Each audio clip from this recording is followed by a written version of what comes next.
Bueno, estimados participantes, reciban un saludo. En esta unidad vamos a conocer cómo elaborar un plan de evaluación efectivo y cuáles son los principales elementos que intervienen en su desarrollo.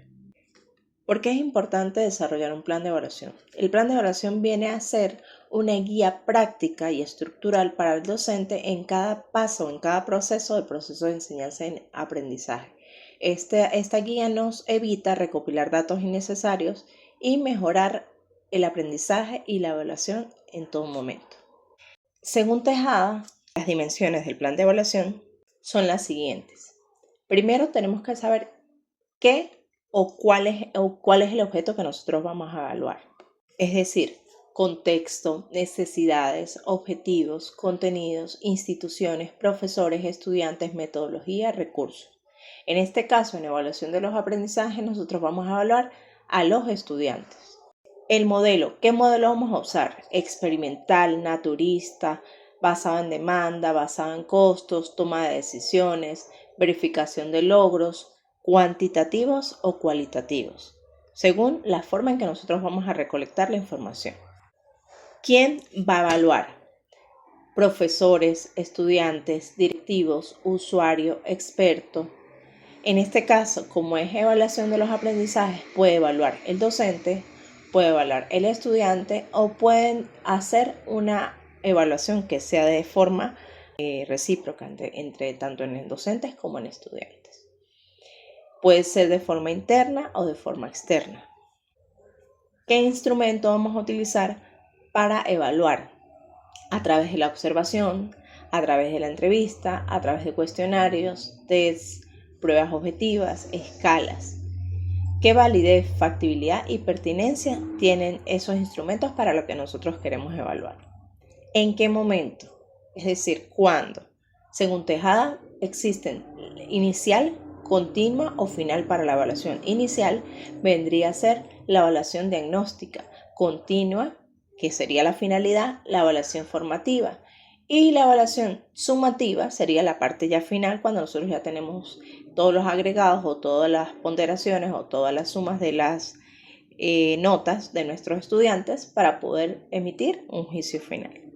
Seguidamente, en el cuadro que nosotros estamos viendo, existe una forma de evaluar o una especie de plan de evaluación.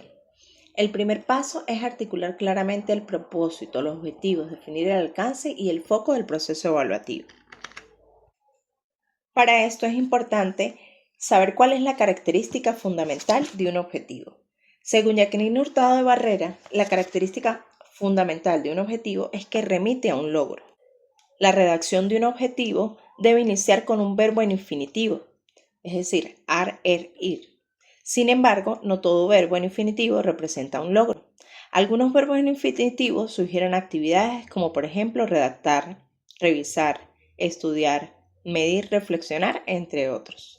Por eso es importante diferenciar las actividades de los objetivos. Es decir, la actividad es una acción, tarea o conjunto de operaciones que una persona, entidad o cosa realiza, ya sea por obligación, trabajo, ocio o funcionamiento natural.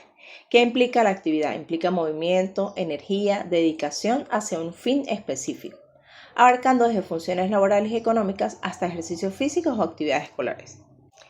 Ahora, ¿qué son competencias?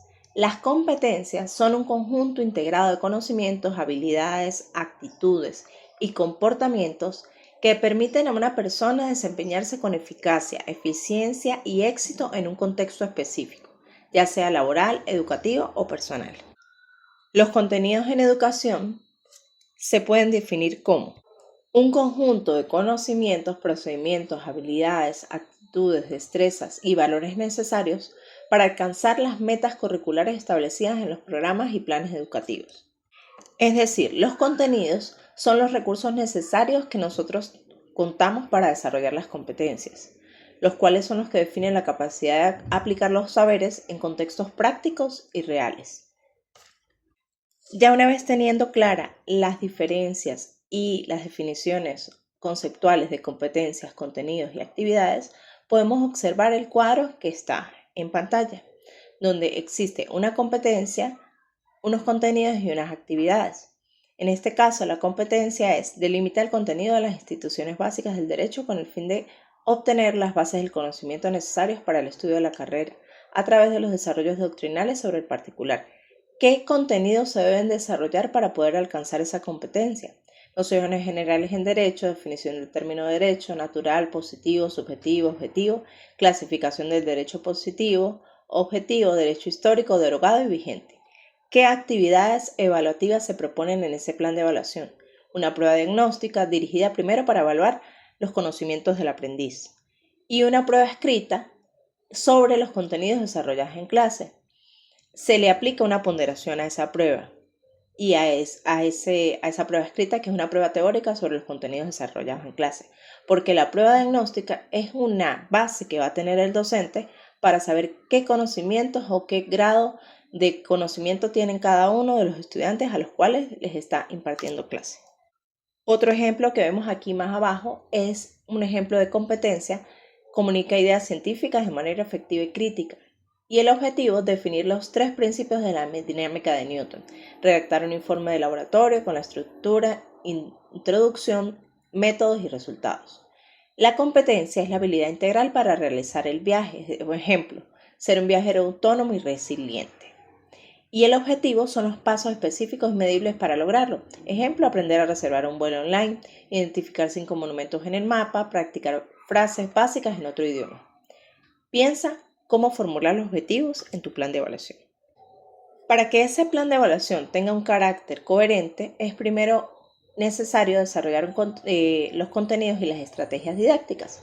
La evaluación debe ser coherente con las metodologías de enseñanza. Las estrategias didácticas deben ser a su vez oportunidades de evaluación formativa, porque se van realizando en la medida que va pasando el tiempo, o el proceso de enseñanza-aprendizaje. Unas estrategias didácticas que están aquí o que les puedo mencionar son los mapas mentales. Los mapas mentales, a través de un mapa mental se puede visualizar la comprensión de conceptos y las relaciones jerárquicas que existen entre ideas. A través de los mapas mentales podemos visualizar de forma creativa y de forma dinámica la conceptualización de un término o la relación que existe entre cada uno de los conceptos planteados. En los diarios reflexivos se fomenta la metacognición, que es donde el estudiante piensa sobre su propio proceso de aprendizaje, es decir, qué aprendí en las actividades que he desarrollado, qué dificultades he tenido, cómo aprendo mejor. Otra estrategia didáctica también es análisis de los trabajos, es decir, la revisión crítica de proyectos o ensayos, de modo que se promueva el aprendizaje profundo, el pensamiento crítico y reflexivo. Cabe destacar que estas estrategias didácticas de enseñanza se centran en el proceso, más no solamente en el producto final. Para desarrollar un plan de evaluación, las actividades deben ser diseñadas para observar el desempeño y la aplicación en algunos contextos relevantes. Aquí podemos ver una aplicación práctica de un plan de evaluación de un curso de investigación de operaciones 1 del programa de Administración de Empresas y Contaduría Pública. Se plantea el objetivo del curso, que es: al concluir el curso, el estudiante estará en capacidad de aplicar los conocimientos fundamentales de la investigación operacional en la construcción creativa de modelos de decisión en situaciones determinísticas o probabilísticas. Aparece detallado el semestre y el nombre del docente. Aunque estos elementos parezcan preestablecidos o esenciales, es importante que no se dejen de dejar por fuera al momento de elaborar el plan de evaluación, porque debe tener claro y preciso para quién va dirigido o cuál es el objetivo del curso también, cuál es el nombre del programa o cuál es la materia, cuál es la asignatura, la cátedra, la unidad curricular en la cual se va a desarrollar ese plan de evaluación, para poder tener un contexto. Seguidamente, este plan de evaluación tiene características o aspectos en sus filas, como fecha, unidad, el objetivo de la unidad, los contenidos, la bibliografía o los recursos, las estrategias de evaluación. Dentro de las estrategias de evaluación aparece el enfoque, el tipo, la forma, las actividades e instrumentos, la ponderación y la puntuación. Aquí es importante definir y diferenciar cada uno de estos aspectos. Por ejemplo, en la primera fila, en el objetivo de la unidad de reconocer los presaberes de cada estudiante, vemos que el enfoque es cualitativo, ¿Por qué? Porque es una forma del docente poder obtener a través de instrumentos como un test el reconocimiento de cuáles competencias manejan los estudiantes sobre ese tema. ¿Qué tipo de evaluación estamos aplicando en este momento? Pues una evaluación diagnóstica, porque es la primera evaluación que se aplica al momento de desarrollar un tema en particular. ¿Y a través de qué forma? De la heteroevaluación, que es cuando el docente es quien agarra y evalúa ese grado de conocimiento que tiene el estudiante para poder saber cómo va a desarrollar sus clases o a qué nivel va a desarrollar sus clases en el transcurso del proceso de enseñanza-aprendizaje. Como segundo elemento, vemos en la segunda fila que existe un objetivo, un contenido, una bibliografía, unos recursos, pero existen distintas formas de evaluar o estrategias de evaluación. Por ejemplo, está mixto, cualitativo y cuantitativo. ¿Por qué? Porque el docente, a través de un taller de investigación grupal y socialización de resultados de investigación grupal que les permita saber qué conocimientos tienen sus compañeros. Asimismo, aplicarles una evaluación o colocarles una nota a sus mismos compañeros a través de una rúbrica para la coevaluación. Esta rúbrica es lo que se les planteó a través del contenido anterior, en la cual se colocan una serie de competencias, criterios e indicadores que me indican a mí hasta qué punto un estudiante tiene la capacidad de obtener un aprendizaje y cuáles son los niveles para poder obtener ese aprendizaje. Asimismo, vemos que después sigue una estrategia de evaluación en la cual se utiliza el enfoque cualitativo y cuantitativo y es formativo porque el docente, a través de problemas propuestos mediante un aplicativo web, va a poder verificar los conocimientos sobre las aplicaciones de la investigación, operaciones en el mundo empresarial según el objetivo propuesto. Es importante reconocer que este tipo de evaluaciones son formativas porque el estudiante va a poder obtener la forma de mejorar su desempeño a través de un feedback inmediato, es decir, va a ser en tiempo real el proceso de enseñanza-aprendizaje. Por último, vemos que a través de un enfoque cualitativo y cuantitativo se presenta una prueba escrita. Y una prueba escrita sirve como una evaluación sumativa, un método de valoración final realizado al concluir un periodo educativo. Es decir, aquí el docente, a través de la heteroevaluación, hace que sus estudiantes realicen una prueba escrita sobre los temas desarrollados. Y por último, y no menos importante, existe una autoevaluación al finalizar el curso o el programa de este desarrollo de investigación de operaciones 1, en el que el docente hace que el estudiante, a través de un método reflexivo, agarre y concientice si obtuvo los conocimientos o no obtuvo los conocimientos necesarios a través de un formato de autoevaluación. Pues viene a convertirse en un proceso reflexivo, crítico, donde la persona analiza sus propios desempeños, fortalezas, debilidades y logros. En el plan de evaluación es importante seleccionar los instrumentos adecuados para garantizar que la medición sea fiable y válida. Existen rúbricas detalladas que permiten evaluar competencias, procesos complejos, criterios de desempeño. Existen listas de cotejos. Siempre las listas de cotejos van a ser dicotómicas, es decir, van a ser a través de dos vertientes, sí y no, un proceso binario. Y los portafolios, donde se recopilan esas evidencias variadas, pueden ser a través de la agrupación de los trabajos escritos, orales, que demuestran el progreso y el dominio de las competencias a lo largo del tiempo o a lo largo del proceso de enseñanza-aprendizaje. Seguidamente, aquí vemos cómo la retroalimentación es un proceso que le permite aplicar encuestas a través de la evaluación de los estudiantes hacia el docente.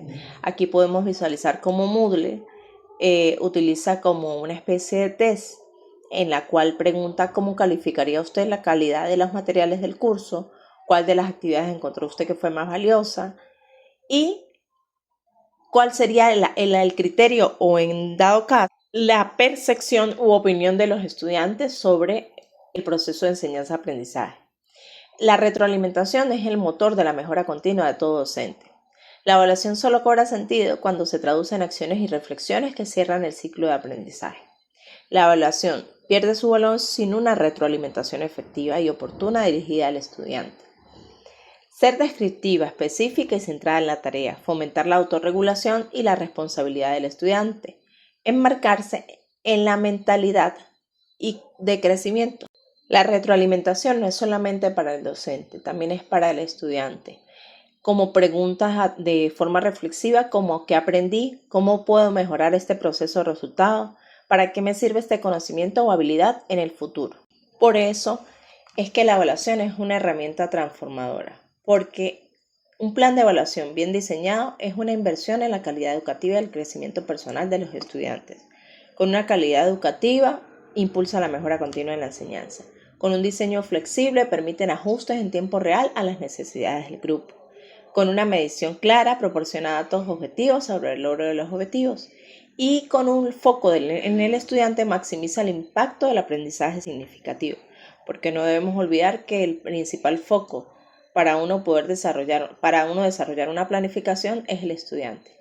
Y aquí quiero colocar una cita de Albert Einstein que decía: si buscas resultados distintos, no hagas siempre lo mismo. Entonces espero que les haya gustado la clase y que pongan en práctica su plan de evaluación. Cualquier duda, retroalimentación, sugerencia, pueden escribirme vía mensajería del campus virtual de la Optaller. Recuerden que el plan de evaluación debe tener elementos importantes, las cuales se los voy a subir a través de una actividad de desarrollo que va a estar especificada en el curso. Gracias.